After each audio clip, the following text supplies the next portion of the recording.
मेरे ख्याल से तो साफ हो गया होगा। तीसरा है प्रश्न, ज्ञानी पुरुषों के शरीर से उत्पन्न हुआ आगामी कर्म क्या समाज और शास्त्र के विरुद्ध हो सकता है? यदि नहीं हो सकता है तो हम कैसे उनके कर्म को पाप रूप कहेंगे? तो किसका है ये प्रश्न? तो संकोच क्यों करते हो, हाथ उठाओ। वासुदेव दास का प्रश्न है। तुमने लिखा है ये? हाँ, क्योंकि once you are a teacher you are always a teacher. तो समस्या ये है कि हम वाक्य ऐसा साफ साफ वाक्य लिखा तो मुझे शंका हो गई कि ना ना ना, ये तो उड़िया भाषी का वाक्य नहीं हो सकता। उन्हें काफ़ी मेहनत करनी पड़ेगी, धीरे धीरे धीरे धीरे। तो क्योंकि वो स्वाभाविक है, उनकी मातृभाषा तो है नहीं वो। जब वो उड़िया में बोलेंगे तो साफ बोलेंगे, उसमें क्या है।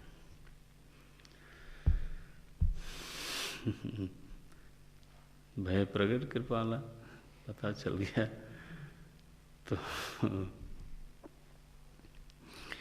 अब शास्त्र ने ये बात कही है कि यद अवाच्यम ज्ञानी देह कृतम यद अवाच्यम पापात्मकम कर्म। अगर शास्त्र ने ये कहा है तो शास्त्र थोड़ा गलत हो सकता है। ये हमारी श्रद्धा है कि उसके देह से कभी कोई निषिद्ध कर्म नहीं हो सकता।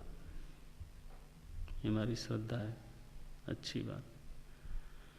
ये बात सही है कि जिस महापुरुष के आचरण में निर्मलता होती है, जिस महापुरुष का आचरण अधिकतम शास्त्र के अनुरूप होता है, तो उस महापुरुष में श्रद्धा करना मेरे लिए स्वाभाविक होता है, आसान होता है, सहज होता है। और जब एक बार श्रद्धा हो जाती है तो स्वाभाविक है उससे हमको लाभ बहुत होता है। तो किसी का अटपट आचरण हो, भले वो ज्ञानी हो, तो उससे हमें लाभ हो वो कठिन हो जाता है। क्योंकि श्रद्धा करना एक कठिन बात है। श्रद्धा ऐसी जो चीज़ है ना, क्या बताऊं। एक तो अपने पास पुण्य की पूंजी चाहिए, अंतःकरण निर्मल होना चाहिए, रहनी ठीक होनी चाहिए। जिसको श्रद्धा करनी है उसको श्रद्धा करने की सामर्थ्य भी होनी चाहिए। वो रहनी से आती है, पुण्यों से आती है। ये न समझना कि कोई श्रद्धेय सामने होगा तो हम श्रद्धा कर ही लेंगे, ऐसा जरूरी नहीं। लोगों में श्रद्धा की सामर्थ्य नहीं होती तो वो भगवान में श्रद्धा नहीं कर पाते। क्या करें? शकुनी को देखो, अब क्या कमी थी? भगवान सामने है तो। इसलिए ये दोनों ओर से बात होती है। साधक में श्रद्धा करने की सामर्थ्य हो, उसका आहार विहार संग, कई बार संग दोष के कारण हमारी श्रद्धा क्षीण हो जाती है। साधकों को ऐसे दुस्संग से बचना चाहिए, सावधान होना चाहिए कि ये तो ले दे के थोड़ी सी मेरी श्रद्धा बनी तो ये सज्जन मेरी श्रद्धा पर ही आक्रमण कर रहे हैं।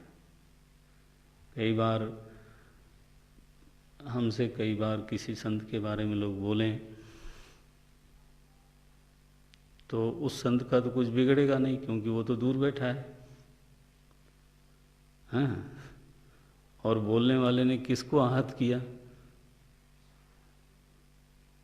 मेरे हृदय में जो थोड़ी बहुत बनी हुई श्रद्धा थी उसी पर उसने चोट कर दी, तो नुकसान किसका हुआ? मेरा। तो एकदम सावधान होना चाहिए कि ये तो दुस्संग है, जो हमारी श्रद्धा को घायल करता है। यह संग तो क्या है? दुस्संग है। इससे तो बचना, एकदम बचना चाहिए। शास्त्र में एक श्रद्धा बनी और कोई सज्जन आए, तथाकथित बुद्धिमान, और उन्होंने दो चार ऐसी बात कह दी शास्त्र को लेकर के, और हमारे पास बुद्धि बल है नहीं, या शायद हमारी उनके प्रति थोड़ा सॉफ्ट कॉर्नर भी डेवलप हो गया होगा, तो पता चला कि हमारी श्रद्धा उस शास्त्र में ही घट गई। देखो, ऐसा देखता रहता हूँ समाज में कि पहले तो आदमी श्रद्धालु था, आज मैं मिल रहा हूँ तो इसके मन में पहली जैसी श्रद्धा नहीं है। तो जरूर किसी महापुरुष का संग इसको मिल गया है, जिसकी वजह से इनकी ये हालत हो गई। तो अपनी श्रद्धा संपत्ति को प्रयत्न पूर्वक बचाना चाहिए पहले तो, और बढ़ाना चाहिए। एक बात तो ये है। दूसरी, अब ये श्रद्धा संपत्ति होने पर भी श्रद्धा करने में कर्तृत्व नहीं होता। ये बहुत विचित्र है। श्रद्धा हम कर नहीं सकते, वो कोई कर्म नहीं है। संपत्ति है मेरे पास, लेकिन मैं क्या करूं? श्रद्धा होती है, की नहीं जाती।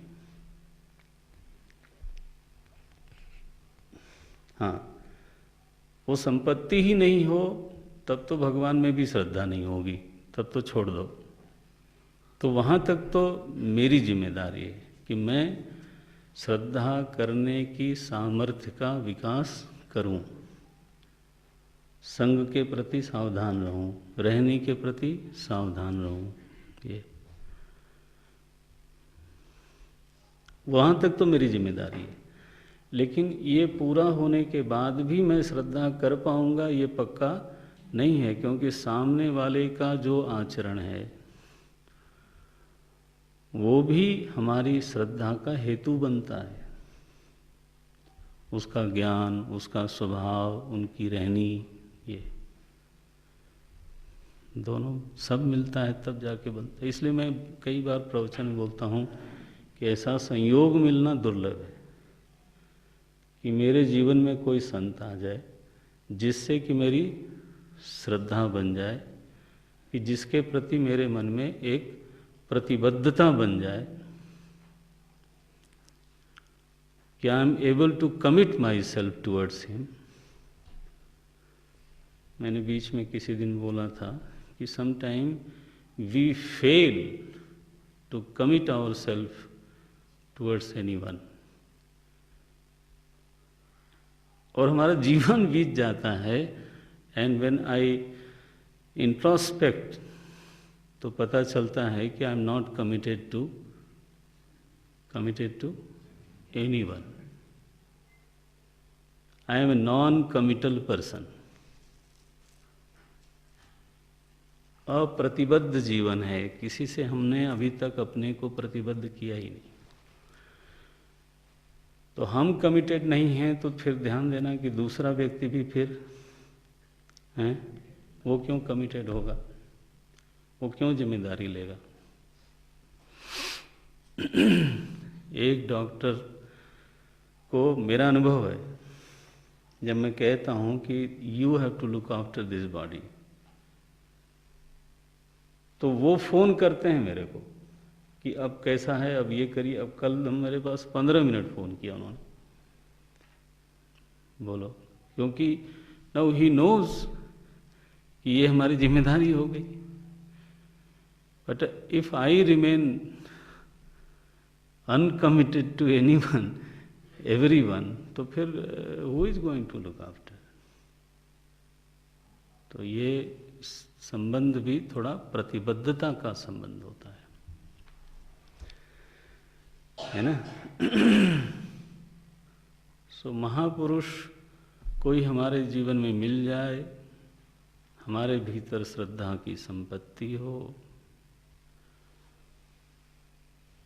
और ये संयोग बन जाए, प्रभु करे कोई मिला दो संत फकीर, करावे भव नदिया के तीर, ये उतारे भव नदिया के तीर, मिलाओ ऐसा संत फकीर, ऐसा कोई हो जाए, संयोग बन जाए तो बस। श्रुति माता ने कहा आचार्यवान पुरुषो वेद। श्रुति माता का एक वाक्य है, क्या? आचार्यवान पुरुषो वेद। आप जानते हो आचार्यवान माने क्या हुआ? जिसको टीचर मिल जाए वो।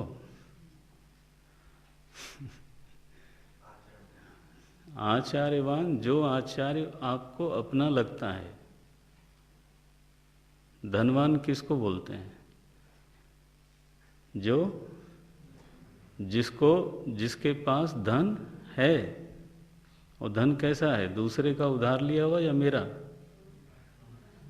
जब उसको ये कहने की सामर्थ्य आती है कि ये धन मेरा है, तब उसको बोलते हैं धनवान। ऐसा तो नहीं है ना कि मैंने कहा कि थोड़ी देर रखो तो उस व्यक्ति को कहेंगे धनवान। नो,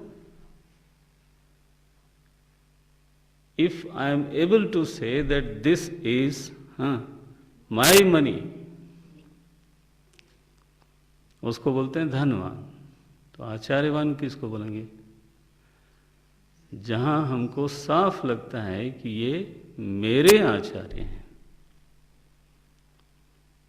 जहां इस तरह का संबंध होता है उसको आचार्यवान कहते हैं। ऐसे जीवन भर आप घूमते रह जाओ, कहीं कोई कमिटमेंट ही नहीं है, सब लोग निरपेक्ष रहते हैं, तो गुरु को क्या पड़ी है कि वो हमको टोकें कि आप, वो कहेंगे भैया जाओ तुम सत्संग करो, जाओ खुश रहो। दोनों अप्रतिबद्ध असंबद्ध रहते हैं, उसका क्या फायदा? सो ऐसा कोई संयोग मिल जाए तो लाभ साधक को ज़्यादा तभी होता है जब महापुरुष का आचरण निर्मल हो। लेकिन अब शास्त्र ने कहा है कि ऐसे भी कर्म कुछ हो सकते हैं जो आपको शास्त्र विरुद्ध लगें या निषिद्ध लगें। अब जब शास्त्र ने कहा है तो हो सकते हैं, बस हो गया। माने हम कौन होते हैं कहने वाले कि नहीं हो सकते? हम माने मैं तो प्रमाण हूं नहीं, और होते भी हैं। देखो, जीवित महापुरुष में श्रद्धा करना बहुत कठिन है, हो जाए तो बड़ा उपकारी है। जिसको हम नहीं मिले प्रत्यक्ष, हमने पढ़ा उसके बारे में, क्या पढ़ा? सब अच्छी अच्छी बातें पढ़ी, ठीक है। उसके प्रति आदर भाव उत्पन्न होना आसान है, लेकिन आप उससे इंटरेक्ट नहीं कर सकते, वो आपको टोक नहीं सकता, ठीक है। शंकराचार्य जी भगवान के प्रति श्रद्धा करना बहुत आसान है, तपोवन जी महाराज के प्रति श्रद्धा करना बहुत आसान है, रमण महर्षि के प्रति श्रद्धा करना बहुत आसान है। क्यों? सब अच्छी अच्छी बातें हमारे दिमाग में हैं।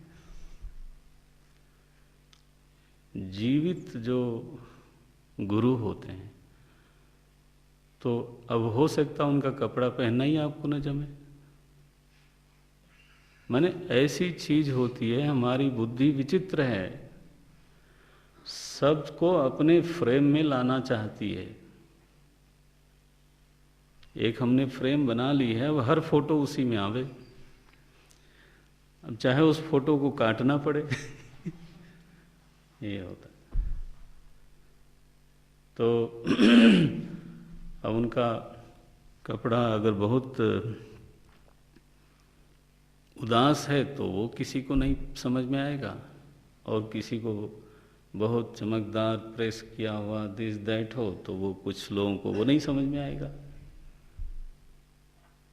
गुरुदेव जब पहनते थे वस्त्र तो बहुत लोगों को वही नहीं समझ में आता था, including me. I am telling you, मेरी धारणा थी कि ऐसे नहीं, इतना नहीं सब होना चाहिए, तो बड़ी धारणा कस के थी। दूर ही रहते थे हम लोग, वैसे भी उनकी पर्सनालिटी इतनी थी। मैं प्रयागराज में था तो मुझे नागदा बुलवाया गुरुदेव ने पहली बार नज़दीक एक क्लास लेने के लिए। मैंने कहा ऑल ऑफ सडन, मेरा कोई सीधा संबंध भी नहीं है, भाषा भी हम दोनों लोगों की बिल्कुल ही अलग है। फिर संदेश आया कि आपको नागदा जाना है। तो वहाँ महाराज वो महापुरुष देखो अंतर्यामी, दोपहर को उनसे मिलने गया तो अपने कमरे में बिरलास के गेस्ट हाउस में ठहरे थे। तो जब मैं अंदर गया तो लंगोटी में थे केवल। कौन? कोई सोच नहीं सकता। उनको लगा कि ये लड़का जो है इसकी श्रद्धा ऐसे ही बनती है, तो लाओ यही से। लंगोटी में टहल रहे थे महाराज। आज कचा गया मैं देख के, बट मुझे बहुत आनंद आया उस दिन। अब देखो, ये पहनावे पर श्रद्धा टिकती है, और क्या बोलूं मैं। आप क्या समझते हो, केवल ज्ञान पर श्रद्धा टिकती है? ये बेफिक्री उस दिन बैठे सोफा पर, ऐसे ही बैठे,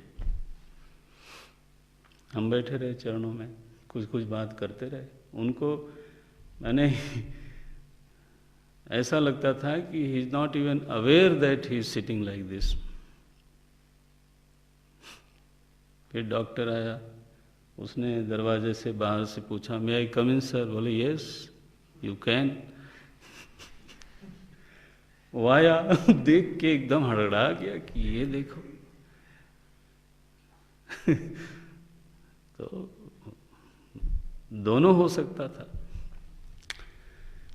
धीरे धीरे धीरे धीरे गुरु कैसे हमारी वृत्ति को पालते हैं, बढ़ाते हैं, कमिट करवा देते हैं, वो तो लीला उन्हीं की जाने। सो जीवित में श्रद्धा हो पाना अपनी फ्रेम को तोड़े बिना होता नहीं। लेकिन क्या करें, we all have our own frames. ये तो समस्या है।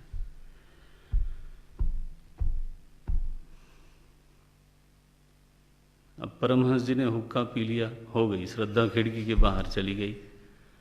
अब उनकी भक्ति नहीं देखना है, उनकी सिद्धि नहीं देखना है, उनका ज्ञान नहीं देखना है, क्या देखना है? हुक्का। ला, अब हुक्का देख करके श्रद्धा खिड़की के बाहर चली गई। लो, किसी की पगड़ी देख के बाहर चली गई, किसी ने कोट पहन लिया, बोले साधु होके कोट पहनते।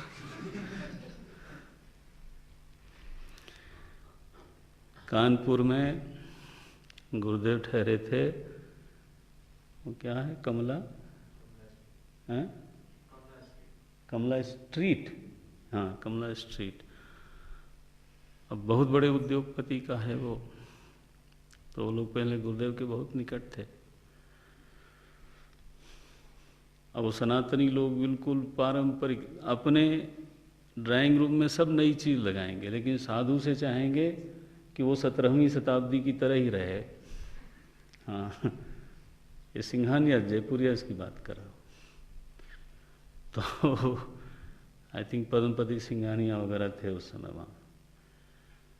तो गुरुदेव को, अब तो सेवक लोग तो साथ जाते हैं, तो उन्होंने देखा कि वो कप प्लेट लेकर के कप में चाय पीते हैं। बस इतने से उनकी श्रद्धा जो है वो खिड़की के शीशे की तरह टूट गई। कि साधु हो करके कप में चाय पीते। ये बात सुनने को मिली मुझे। हमने कहा बस ठीक है, ऐसी हमारी श्रद्धा की ताकत होती है। जीवित में क्या करें। अब उनके लिए कप में पीना साधु के लिए क्या है? निषिद्ध है। लो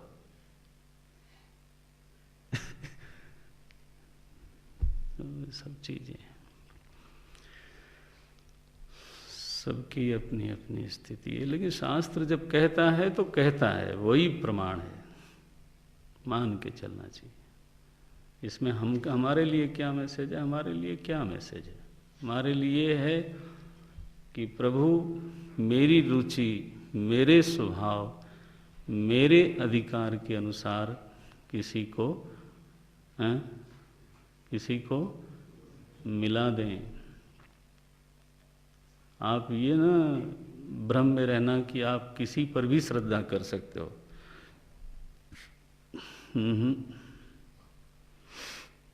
वो सामर्थ्य किसी में नहीं है। अरे किसी पर कर लें वही बड़ी बात है। ये नहीं कह सकते आप कि मैं तो सब पे कर सकता हूं, मेरी चीज है। बोले ये नहीं हो सकता।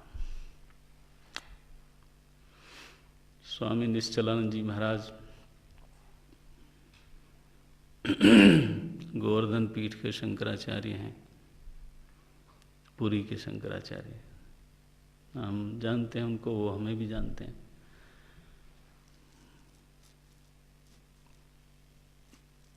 बहुत दिनों तक महाराज जी के आश्रम में रहे, अखंडानंद स्वामी जी महाराज के। वहीं पढ़े, वहीं रहे, महाराज जी के चरणों में बैठते थे। मैं भी जाता था, उनके साथ सत्संग भी होता था। जब संन्यास लेने की बारी आई तो महाराज जी से नहीं लिया। कहाँ लिया जाके? करपात्र जी महाराज से। देखो, आप समझते हो? और ये भी विचित्र है कि संन्यास लेने के बाद फिर वापस वहीं आके रहे। और महाराज जी ने उनकी व्यवस्था भी करी।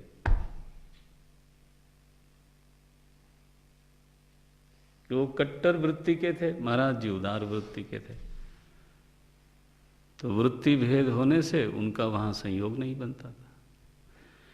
एक तरफ ज्ञान में इतने निष्णात महाराज जी का, तो उनको आदर बहुत था।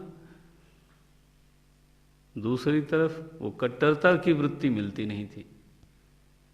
अब कट्टरता की वृत्ति इतनी महाराज की, जब मुझे महाराज जी ने कहा कि निश्चलानंद जी वहाँ रहते हैं, कभी मिले कि नहीं मिले? तो मैंने कहा मैं तो किसी से मिला नहीं। बोले जाओ जाओ मिल के आओ। फिर मेरी जाति पूछी महाराज जी ने, तो मैंने बताया, वो तो ब्रह्मचारी था उस समय। तो बोले हाँ फिर तुम जा सकते हो, नहीं तो वो दूसरों से मिलते ही नहीं। लो, ऐसा कोई कट्टर आदमी हो बताओ, वो महाराज जी से कैसे मेल खाएगा?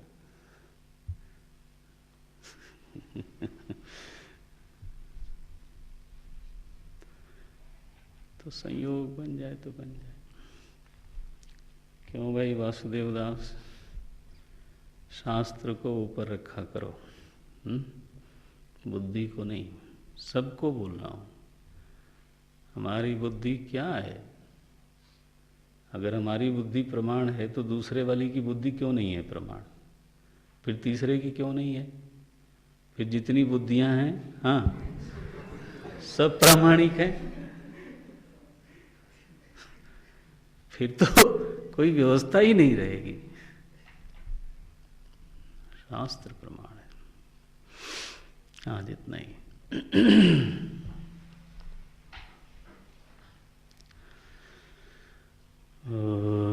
पूर्णमदः पूर्णमिदं पूर्णात् पूर्णमुदच्यते पूर्णस्य पूर्णमादाय पूर्णमेवावशिष्यते। ॐ शांति शांति शांति। हरि ओम श्री गुरुभ्यो नमः। हरि